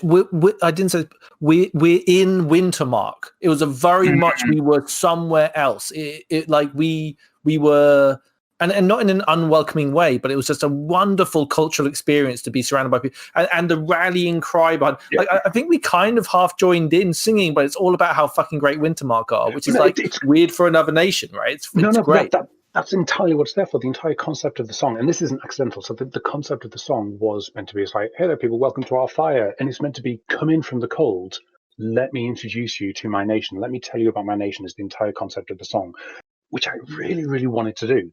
It was a very conscious decision that I wanted to do that, because cycling back to a conversation we had, possibly even just before we started the podcast, Wintermark hasn't always had the best reputation amongst other nations, and sometimes other players, sometimes justifiably so as well. And I want to hold on. I want to just clear our names by saying that it may be a victim of like Wintermark's success is sometimes they have a bit of a bad rep for just for that. Like, I don't even, I look at me sweating now. Do you know what I mean? Please Wintermark, don't come and get me. No, and it's genuinely fine, because there have been times where it's understandable. I think a lot of Wintermark players, especially some of the old hand, since we even call myself an old hand because there were people around before me. We have had problems both in terms of our size, in terms of our representation. I don't think I'm entirely out of realm by saying that there's been a few characters historically in Wintermark who I don't believe play the game anymore who've rubbed people up the wrong way as well. There are some people who's, when I say that I mean players, there have also been some characters who very deliberately rub people up the wrong way because that's their character, that's what they do. So there are some antagonistic elements to Wintermark. And yes, the sheer size of us. I know that we've been both praisingly and disparagingly referred to as the Noob Nation, the level 1 Noob Nation, because I got told someone gave, it was in a conversation. I said I was Navarre, and someone said Noob Nation. I can't remember when it happened, but I remember it doesn't feel nice. That's for damn sure being called part of a Noob Nation. It's gross. Like, if you ever say that about another nation, like, wash your mouth out. It's horrible. It's like, it's a really nasty prejudgment on anyone as an RPer, as a role player. It's like, I don't think that's fair at all. I remember, like, at one event, I'll tell an anecdote, right, just to kind of get context for what I'm actually talking about, right? So I'm going to talk about, like, basically Wintermark becoming like a boogeyman because of their reputation, right? So when you're fighting, when you're going to, as your nation, to fight monstering, the entire opposition are wearing masks. I had a couple of battles where some guy kept whacking me in the head, and like rudely so. This isn't like, oh, I hit you in the head because it's the only thing I had an option to hit or whatever. It was quite rude, and like I got pretty pissed off of it. Someone said, oh, that's that Wintermarker again. And I think back at it now, where the assumption was just so easy to fit and being like, of course it was a Wintermarker. And that's kind of bullshit prejudice, right? Like, you're like, I have no idea where that guy was from, what nation he was from, or whether he represents his nation in any way, shape, or form. But I think that's an easy trap to fall into at a large fest like this, Yeah, and it's interesting, I think, partly because, to use the Noob Nation analogy, at a certain point a couple of years ago, we very much earned that, that appellation. We became a Noob Nation because a huge proportion of the influx of new players came in via Wintermark, because of the popularity of certain people like Humes and what have you, and just, it's simple. The brief is very simple. The basic kit can be very simple as well. People see Wintermark and they can just see some of the bits. Like, you see a Steiner, you see a Wintermark Steiner, without reading the brief, you get an idea of what the culture is. It's very easy, it's very accessible. And I don't know if it's been a conscious thing, but we've kind of come to embrace that. I mean, I don't regard it as being a bad thing now. It's like, cool, we got a bunch of people into the game. We will quite happily if we get a massive wave of players and they all come into Nation, we'd say, don't just choose Wintermark, explore other nations. But if you come into Wintermark, cool, we'll come into Wintermark, we'll try and give you a great experience. If you die and you respawn as another nation, great. All power to you. Hope you enjoyed your time here. We'll see you in another life. And that's fine. I am totally okay with that. My Battlefield roles, I take people who are green and new to the nation, and I try and give them a good experience on the battlefield and bring as many of them back alive as possible. So I couldn't agree more. And ultimately, surely you want your nation to be an inviting place that attracts more people, and more people means new more people too, right? More game, more everything, right? Every person is another opportunity to have, an excellent time and to help someone. And there's nothing more enjoyable or rewarding in LARP than helping someone else, achieve good RP or just being part of their story in any way. That's the rewarding stuff, right? It's one thing I've been curious about because we came in as part of that wave. I can't remember how long after. I think we went to E1, whatever. We missed a couple of events after it was released, right? But we were definitely part of that big wave of new players. And it must have been interesting. And it's something that I'm curious about when I talk to some more experienced players or more long in the tooth players is that cultural shift that might have happened. And that must have been quite jarring for some people in their nation, right? Like they must have felt like this is my place in this nation and this is how it goes. And there's a massive influx of all these new people. It must have been quite jarring. I feel like now I don't know. I feel like there's a lot more kind of unity in the nations anyway. Not that there was ever a rift, but I think like that cultural identity kind of gets spread around, right? Like, and that might be my version of Navarre might be very similar to many other people of why I like the nation and the different things that triggered me into it. In fact, I'm curious. So for example, I would say fighting, singing, being threatened with a knife outside when you're leaving to go and get a thing, you get a cookie or a knife fight, right? That's a very Navarre thing that you get used to. Songs and stories, right? There's a few of these, right, Ian, that are kind of like these are the things that indoctrinate you into the nation. Like, what would you say are the kind of things that players in Wintermark might bump into that will kind of like draw them into this idea of being part of a nation? Yeah, I mean, I can't not reference the militaristic aspect of it, because although, yes, we do celebrate non-combat heroism as well, it is still a huge part of the Wintermark game. You do not have to be a fighter to be part of Wintermark at all, and you can be any type of fighter. You can be a mage. I'm just throwing these disclaimers out there. I don't want to discourage people thinking, oh, well, I don't fight. But we do large-scale battle training in the middle of our square on the Friday night. When Wintermark is mustering in the morning, ready to go to battle, holy shit, that's a sight. So I'd be remiss if I didn't say that. And it's really cool. Even now, it still gives me tingles when we do that. That's one element of it. Another big thing for us is campfires, being around the fire. And where I mentioned earlier on that I didn't leave the Wintermark camp for like my first year or 2 years, because everything I wanted was around that fire with my friends, my hall, sat around the fire, chilling out. And this was before I was a Scop as well, so I was a fighter from my previous 2 characters. So I wasn't even performing.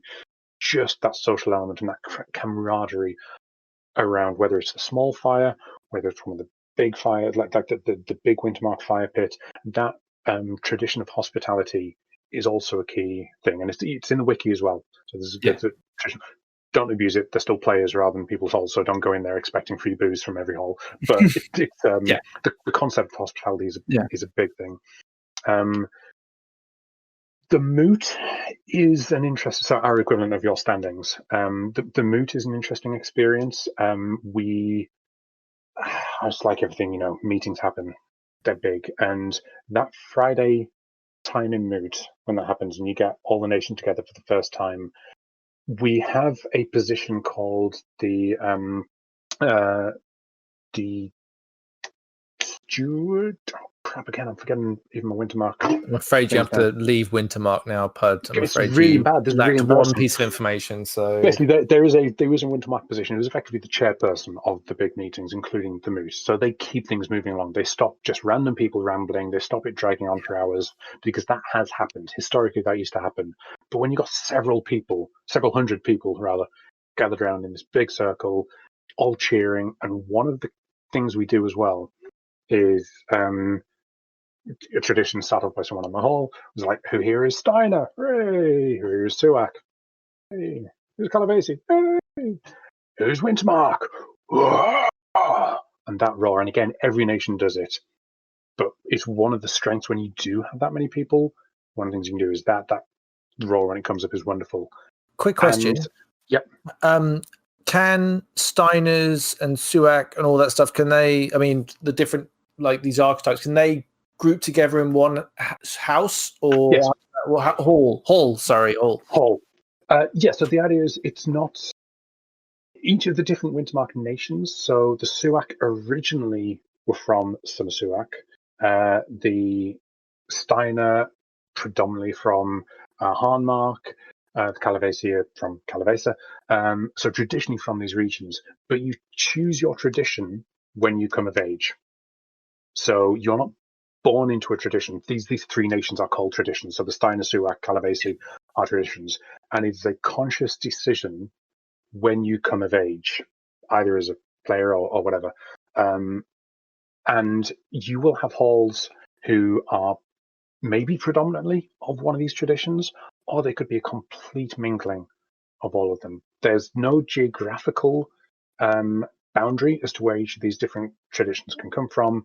And yes, it's exceptionally rare for any hall to be just one tradition. Interesting. I didn't know that. That's cool. Thanks for clearing that up. You will get some who will be very themed towards one hall. Like there's a couple of halls, or some who people will think, like to use Dunhalf for an example, who are the huge Wintermark hall who all dress in red up at the top of the field. People think they're a Steiner hall.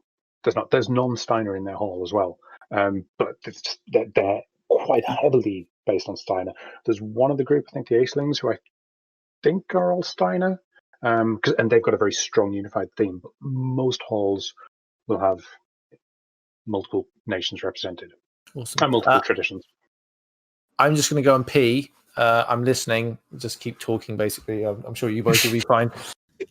Yeah, I guess I was going to put you in the role of being part of the tourist bureau for Wintermark. If I was someone from another nation and I wanted to pick up the pod brochure of where and what I should do, because speaking for myself, and I think going to Wintermark is partly for the scale of it, but also just for the sights and sounds is something that you should try and do if you attend Empire.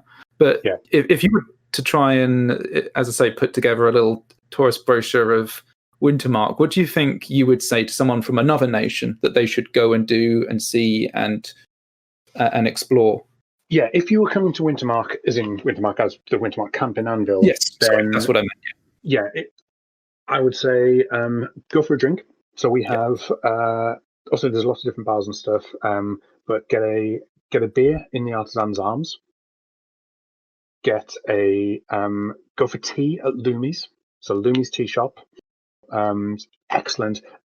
Lumi's has literally saved my voice because she does a Scops toddy, which is like lemongrass and tea and ginger and rum. That has saved my voice on it. What's the name of the place again? Lumi's tea shop. Well, we haven't been there. We're definitely going now. Definitely, yeah. Tea at Lumi's, drink in the Artisan's Arms, be around the fire. So Wintermark is a place that comes alive at night. When the sun starts going down, when the fires get lit, especially when that central fire pit gets lit, be there. Attend a moot, just to hear the business get talked about. You get a rough idea of the feel of the nation there. Either go to battle or see us go to battle, which is really cool. But yeah, go to halls.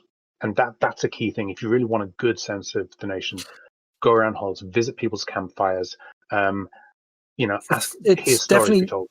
Yeah, it's something that we haven't really done. I think we've kind of approached it the wrong way because there are some big fuck off halls, right? There are like some things, and we've gone to the mistake of going, "Are you a bar?" Right, and that is, and we should stop asking in Wintermark if they're a bar because it's a terrible opener, right? Like it's a bad first cold move into a thing. Like we've had a few things, and this isn't on the same scale. I would say this is something kind of like. Other nations do it where there's kind of like fire hopping, right? Where you might go around and like say hello to people and like approach. And there's always a really lovely back and forth with it. Hello. I make a wisecrack. Someone else makes a wisecrack. They laugh. Oh, can we join you? Yeah, I think we've got some extra seats. And then we have a little shindig with some new people, right? Wintermark, it seems like more like a kind of like, what's that thing, tailgating or whatever, right? Like in the States where they have the pickup trucks. There's just like, it's big fires, lots of people, it's a big vibe. And we've never really got into any of it. We're not cool enough, Ian. We haven't really got into any of those fires. I've done a bit of walking around Wintermark. It's sort of late at night. But like one of the great things is, and to hit on what you were saying, and Andrew, is like the fact that you can kind of walk around and you'll see all of these silhouettes moving around all these different points of light, which are these fires all around Wintermark. And as you're walking around, you're kind of it's almost like it kind of struck me as like being a bit like those silhouette puppet show sort of things from the outside when you're looking in. It's actually quite spectacular because of the sheer number of fires and people and groups having those little discussions, and each one of those is a node where you can go and engage in some story. And I came back from a bad defeat at the Hand of the Seaboars after a poker game, and I happened to sort of stroll through Wintermark, and actually there was like an open chair near one of the sort of halls there. I can't remember who they were, but they were so awesome because they just gave me a little, like, I just sat with them for a bit by the fire because it was super cold, and I just had an opportunity to warm my hands, and I was just listening to the general business of the hall. But it was that kind of really nice kind of people watching's the wrong term, but you know what I mean, a feeling of community and a feeling of being around someone, being the guest, right? Yeah, it was cool. And you're really such a party animal. This is bullshit. Like at OC, I'm like, that's I see. For some reason, I'm the guy that tucked up in bed. Oh, the rusty compass are being very loud tonight, aren't they? Do you know what I mean? I'll tuck myself in with my hot water bottle, and it's embarrassing. It's embarrassing. I need to party way harder next time. Tarek is not a good representation of Pud, and this is the key thing as well. Because I'm the same. And whereas I'm saying here is like, oh yeah, just go around people's fires, say hi, introduce yourself. I'm terrible. I get nervous. I climb up. I cannot cold introduce myself. I hate it. I get very intimidated by it. I am not confident in introducing and insinuating myself into a group like that. That's fascinating, but that's absolutely fascinating. Like, if anybody knows me, I will talk to. I'm the person that will make a joke to someone standing in the queue at Tesco. I'll talk to everybody. It's 100% what I'm known for. Is just literally having no difficulty whatsoever talking to a group of people or whatever at a distance. And I find that very interesting because I would find the idea of singing or even telling a story sometimes, I find that incredibly difficult despite having the shield of the song or the story sometimes, right? That I find that far more nerve-wracking. I find it fascinating you as a person would have a lack of confidence in approaching a group. And that's not unusual among a lot of performers. Part of the reason we become performers is because that's, it's easy to do it when you've got a song or a script or something to do when you just got to go up there and be yourself.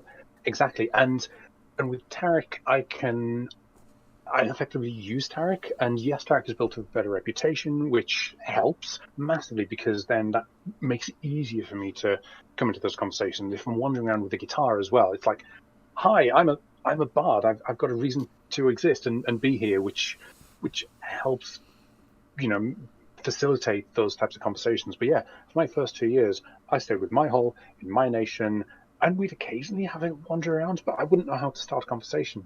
with another group or another hall. Bit of a tangent, but I was going to ask you, as I've got the opportunity to have you here, what's the etiquette on approaching? If I see you with your guitar and I'm like, crack us a song, what's the etiquette on that? Right, like Yeah, you don't want to be like, here's some money, dance for me, monkey, do you? Yeah, right, like you don't want to be that way about it. Yeah.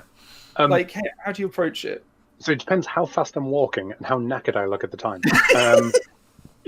I assume if you're walking anywhere, it's not a good time. But if you're in maybe at a campfire or something, is it different? Or yeah, I mean, generally, I think the only times I'll refuse to perform, because being asked to perform is a massive honor. I mean, I'm fully aware that, you know, and I keep saying I'm going to relate this to Tarek, not me, but that people have latched onto Tarek and have liked his shtick. But there's never a time when I will not be flattered by people asking for a song, especially if they want to throw money at me as well. And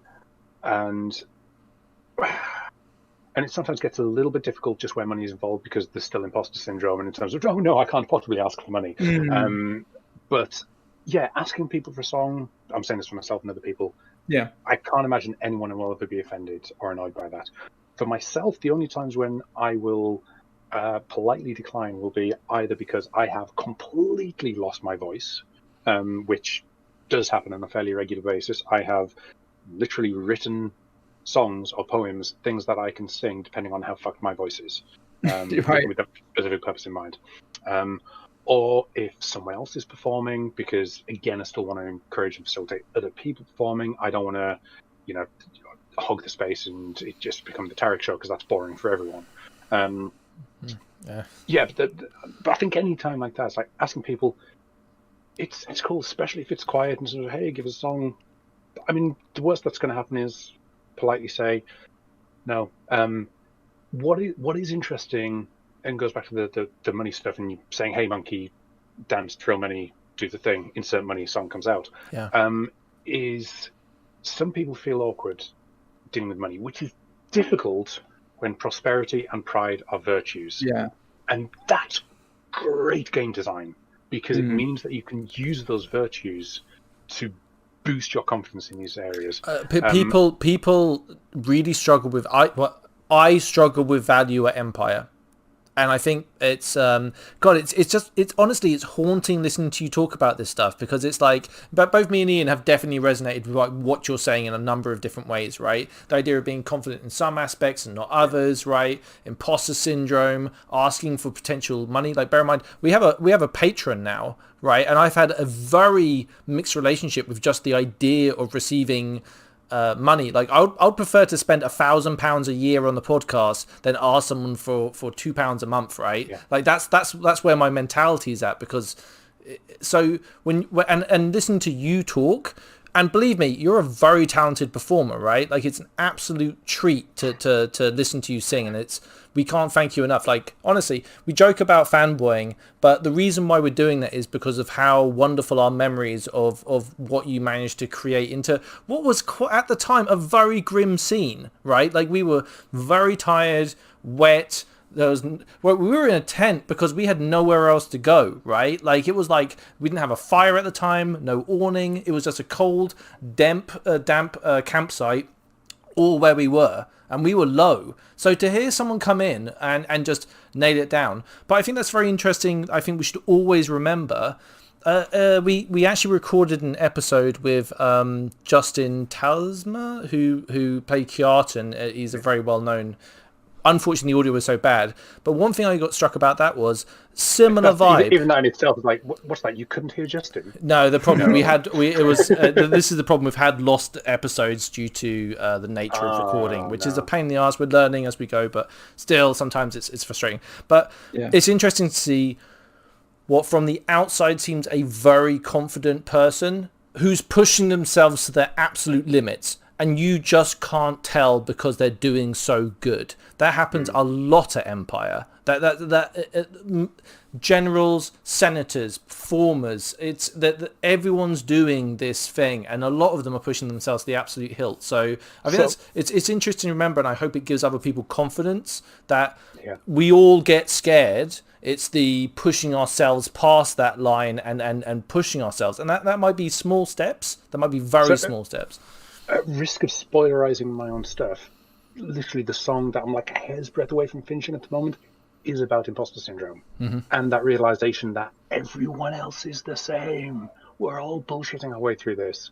Especially Empire, where we're literally pretending to be people. So if you're pretending to be someone who's able to pretend to be someone else, great, go full Inception, go as many layers down as you need to in order to find what you do, and use the virtues, use them as a crutch, as a lever, as justification, whatever. It's just enough distance for a lot of personal growth, right? And I think that's what it's why kids play, it's why we role play, is to kind of like to simulate these experiences and these feelings, right? In what is actually, it might seem to us because we're living it, it seems very stressful, but really it's a very safe environment to kind of express yourself in, right? Like if you like the first, like the only story I've done at Song and Stories was a limerick, right? For the sole purpose, it's written down. If it goes wrong, I'm there for 10 seconds and I'm out, right? Like, I walk in, hello, Navarre, they say hello back. I gave a bit of chat about writing a limerick and then read the limerick and then said, strength for the Empire, bam, strength for Navarre, I'm out, drop the mic, I'm done, right? Like, and that's all I had the courage to do. It wasn't because I knew that would just be, it's easy. That was because it was the smallest, easiest thing I could possibly manage to get in front of that crowd and not call it off, right? Now having done that, my confidence is growing. In fact, I relish the chance to go and tell a story at Songs and Story. I'll still be shitting my pants when I'm making on the side, trying to make eye contact with Gabby or Sam or whoever else is in the circle trying to get out there. And I'll be very scared. But you may not be able to tell that I'm scared. You might just enjoy it. I promise you now, I've been performing in some capacity, whether it's bands, theatre, gigging, whatever, in some capacity since I was like 16, 17. What you're describing there, that's slight shitting it, that slight terror just before you start, will never go away. Just accept it. Yeah. You're never going to get over that fear, but it's momentarily. And you do it often enough to the point where you know the reward is worth that moment of fear. It's a win every time. It's a win. It's a win when you do it. It's and you train yourself to enjoy that win, expect the win, and when it's still scary, but the win is still worth it. Sorry, I was interrupting. No. That hint of adrenaline is tied to that, though. I think that's the thing, right? Like it's necessary. Otherwise, you wouldn't give a shit. Yeah. And if you didn't give a shit, it wouldn't be an authentic expression. And that ultimately all we're trying to really do is find a way to express ourselves in an honest capacity, and that can have so many different ways to do it. But when you're singing a song, of course you're nervous. Yeah, you're performing in front of a lot of people, and that's the way it is. But hopefully you can get through it, and we love it. Ian, I love the way that it's very true what you just said about the looking for a way to express yourself. I've become very interested in this. Like it's and that's part of why I love LARP is podcast aside, just in the game is like, how do I express? Can I sing? I wanna sing, right? Like. That's become, I want to do poetry, I want to do art, I want to do other things in an in-character setting, but definitely part of, like, it's interesting to me, and I want to find a million and one different ways to express myself in the game of LARP, and I think that's something really fantastic that I'm still getting used to. Like Ian, you singing at the end of that the actual history episode, which we brought up at the beginning. I didn't know you were going to do that, and it fucking blew my mind. Like when I listened to it, because I listened to it like straight up like everyone else did. We released Ian sent me the files, and I released it like everyone else listened to it, and I was just like, God damn, son, that's like my homeboy. Like they absolutely smashing it. Do you know what I mean? Like, look at him, he's doing it. He's fucking doing it, right? And I think that's something really nice about how supportive that vibe is at Empire. Like when I come off having done my 10 seconds of limerick, like my guys, my small little part of this thing are ecstatic for me, right? Like there's people like seeing you push yourself and trying hard and succeeding. So I think, do it for them almost. I think life can often train us to be embarrassed by the idea of being or having a degree of creativity. And when you talk to people, people can say, "Oh, I'm not a creative person," because and put that shield up. But if you think about it, ultimately, the human experience is a creative process. And when you add LARP, by virtue of you being there, having got some kit, got a character concept together, and gone onto the field and participated, however bland you may think your expression is, it's still a creative process that you're enabling within yourself, and a creative spirit that you're pushing out into the world. And you are a creative being. And I think often you can lose sight of the beauty of that can exist within you. And I think that's one of the true blessings of LARP, is the fact that it can hopefully give you a lens to maybe reassess that message that you've been sold through everyday modern life, that you aren't a creative person. You are, and you're worth all of it. I joined this hobby with the expectation of going in, having a drink, having a fight, coming home. That was my expectation going into this hobby. That was all I cared about. It ended up with me not only forming like friendship bonds or reinforcing friendship bonds in a way that I never had before with my group is incredible. But also it got me writing songs for the first time in about 15 years. I hadn't written a song. I barely picked up a guitar. It got me doing that stuff. And that's what it got me doing. I've seen other people start writing, start performing, who've never done anything like that in the past, because they're inspired by seeing someone else do it, or telling a story, or taking a role on the battlefield, or pushing for cinema, or doing all these. As I say, it is creative. It doesn't have to be. It doesn't have to be a song. It doesn't have to be a physical object. It doesn't have to be anything in order for you to push this creative element. And LARP is waxing lyrical on the general merits of LARP at this point, but it's a safe space to explore those elements of our character, or elements of our character that we don't maybe know are there, but we want to find out. And this can come out kits too, right? Even crafting kit. Just existing in the world as your character. That doesn't need to be a exuberant character. Just by trying to think differently about how you're approaching something, it's a wonderful self-study that I put in the almost a category of mindfulness and everything else, right? Like it has a very interesting effect on the soul, I wanted to actually touch on something else that you brought up as well, because we've throughout the conversation, I think maybe you could get the wrong impression when we say that we spend a lot of time with our groups, inside our own groups and stuff. We certainly spend a lot of time just within the Ashbourne, hanging around with each other. And keep in mind, of course, that these are opportunities that can be quite fleeting in everyday life, to spend quality time with some of the people that you love the most. And that's definitely a huge element of LARP, or it can be if you go as a group. And if you don't go as a group, you'll find people who you can, who you'll become familiar with, and who you can form bonds with, and that's a huge part of the game, right? Like it's ultimately enjoying your time there with other human beings, and there's a huge worth to that. Yeah, there are these huge spectacles, the massive battles, the big shouting sessions, the drama, the politics, all of that stuff. All of my most cherished memories of those events are being sat around a fire. Different fires, different groups, but they're all involved.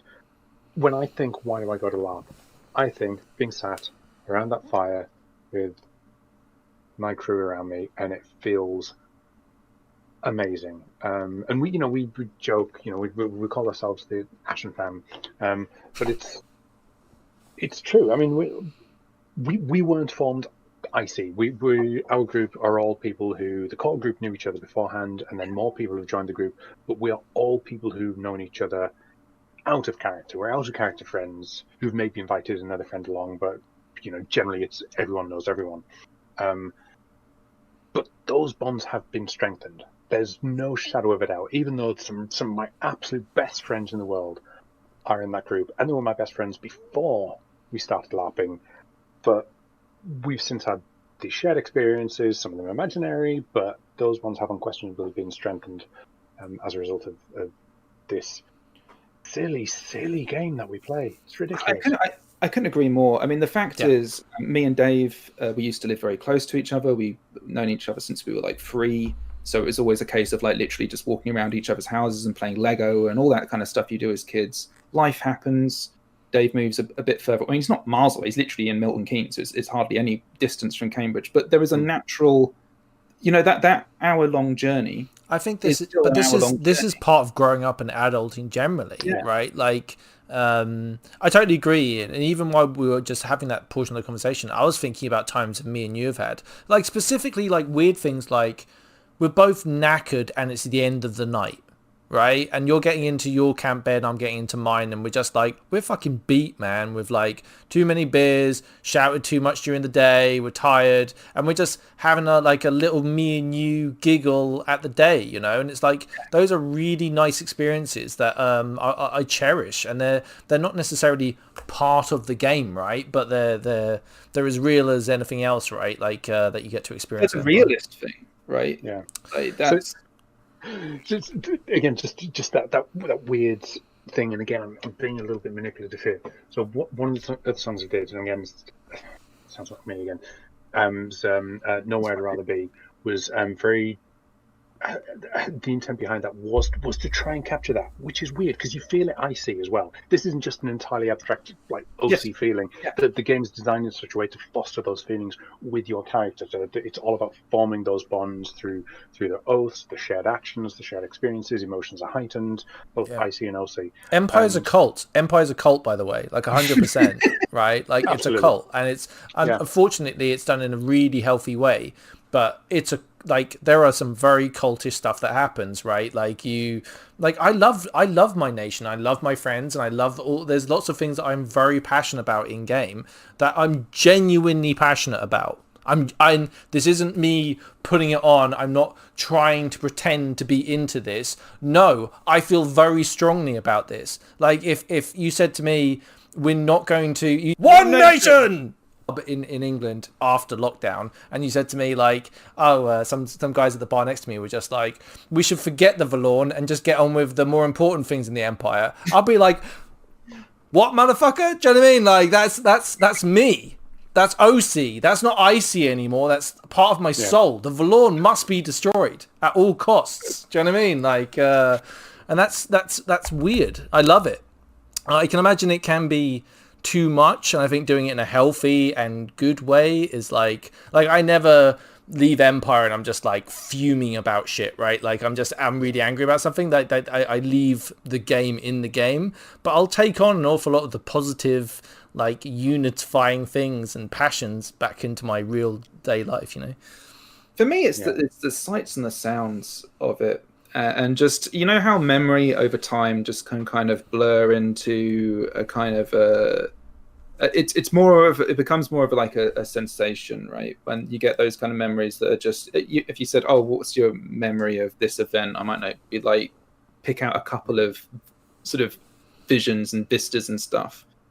But when I truly, it's just the idea of it's a happy time in a space where I'm just having a great experience, right? And how often, do you really get to do that? I mean, we've all got jobs and all of those kind of things, the mundanity of life. But speak for yourself. My life isn't mundane at all. No, I'm joking. Of course it is. You know what I mean? Of course it is. It's like everyone else's. There is a totally 100%. There's a mundanity to this stuff. I think that's interesting. We've talked about the excitement elements of it, but just touching on that as well is that there's a peaceful element to Empire as well. Like, huge peaceful. I mean, I've talked about going for a drink. I don't mean going for a rowdy drink. No, I mean go for a drink. sit. Yeah. Just go. You mentioned mindfulness earlier on. Just sit. Take it in. Two of my favorite images. One is seated in my brain. One is there are excellent photos of it. It's also seated in my brain. It's actually a bit of a tragedy for me right now because of where Wintermark is. When I'm driving onto the field, I go down the other way, which makes it a little bit of a cheat now. But what I always used to love was you'd see it early morning or that first time when you're driving up onto the site, and you know that road that leads down between the Navari Woods, basically down the middle of your campsite where you've got the Navari Woods. Murder on Alley, the you side. mean? Murder Alley? No, outside of the woods. Oh, okay. Outside of the woods. So the line between that and where you guys then border on the remains of Navarre, Yeah. and then leads on to the marches. That road down there, there's just enough elevation so as you first come around the corner and start driving down there, and you see Anvil laid out before you in the valley. I know And what you mean, yeah. just that point when you're coming over, I absolutely love that view, and it's one of my favorite views to be able to show people, especially new players. That was my first interaction, like my first introduction to Empire, and it's still etched into my mind, like very much so. That thing where we drove down and we pulled slightly off, and we're trying to figure out we ended up going into the Orc camp, obviously, which is hilarious. And I love that. I love it now. Everyone does it, but it was like, yeah, that vista of looking over Empire is something that it's so wonderful. Yeah. By the way, listener, I'm very sorry if you came here for Wintermark. We're well off into talking about like what we enjoy about it and the psychological effects of it and all sorts of stuff. So apologies for that. But I can link this back to Wintermark. Stand by, Wintermark listener. We're gonna get this back on track, back on the rails. So this will have been 2.5 years ago, I think it was. And this is the other image to see it in my brain, and I honestly don't know if there'll be another like it at Empire, where an opportunity, so a minor conjunction opportunity to come up that was going to allow people to travel from Anvil to the Calavesi swamps to inter some bodies in the swamps, which is what Wintermark people do with their dead. They inter them in the swamps. It's a very honourable thing. And it's like, okay, well, this will be quite cool. So basically, a bunch of us can go through the Sentinel Gate late at night and go into the swamp, which is up at the top of the field. And that'll be quite cool. And then people were like, well, it'll be quite late then. We should get some torches or some lights or something. So, okay. Well, and someone found a good line on getting some, candle torches. Like, oh, cool. And then a few more people got those. And a few more people did. And where you talk about there's a lot of Wintermark, I think there must have been like 500 or something others. I don't know, however many there are. And this will have been about 8 or 9 p.m. So the sun had gone down. Pretty much the entirety of Wintermark assembled in our square. We lit our torches and we did the entire march from Wintermark up to the Sentinel Gate, through the Sentinel Gate, up to the very top of the field. Now imagine pitch blackness. You know how nice it is when you see those fires. Imagine several hundred Wintermarkers, most of whom have a flaming torch, processing through all of that. That in itself was just amazing, sense of unity with your nation.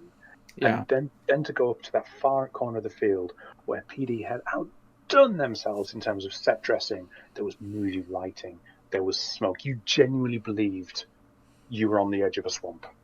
And then they built like a little jetty so you could walk out. What? And I got to address the nation and speak on behalf of one of the fallen. And standing in the middle of this circle of flaming torches with mist and smoke and coloured lights and eerie bog spirits behind me. I am never going to experience anything like that in my life, and that was just incredible. Yeah, and that's what it's all about, right? Yeah. Like those moments that you never capture them in. Yeah, we should wrap this up. Yeah, we should wrap it up there, but that's a great image to leave. I think that's a really nice point to put it at.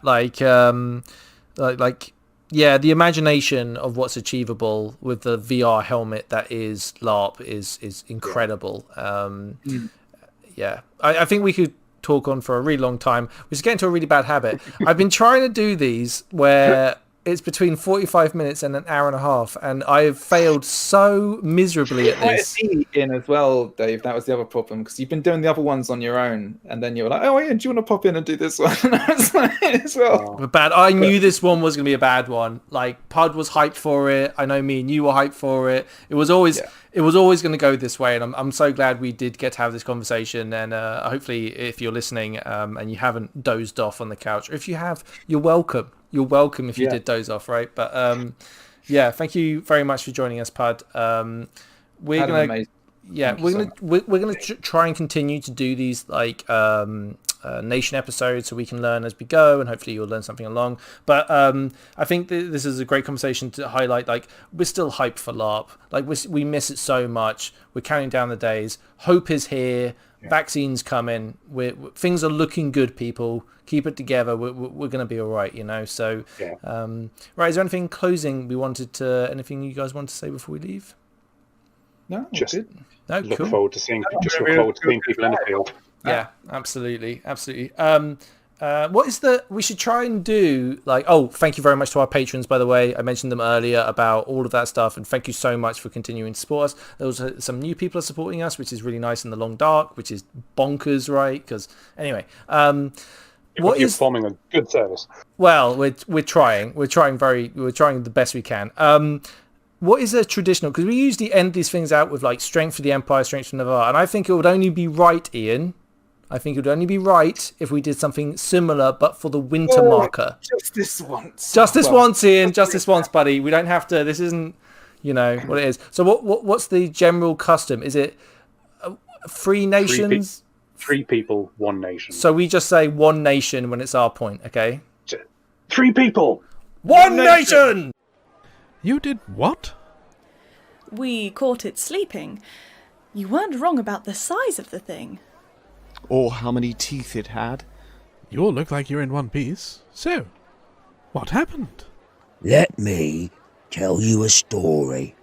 These 2 were quaking in their boots. Hey! We were not. I snuck up on it, quiet like. I raised my axe, and just before I could strike, a snake wrapped round my leg. A snake? A tree root, more like. Stop interrupting. This is my story. Anyway, the snake pulled me off my feet. You fell over. So, over I went, into the stinking bog. I managed to free myself from the snake's clutches, but I had lost me trusty axe. And that's when I noticed the beast was awake. I thought we were all goners. Right. I got back on my feet. I stood there, face to face with the creature. It was all muscles and teeth. Bryn was covered head to toe in swampweed and branches. Tell him what you did then. I will if you stop interrupting. I looked straight in its eyes and gave it the old Bryn stare. It was actually very impressive. The beast knew it had met its match, and it just took off running. Like a kid caught scrumping. Exactly like that.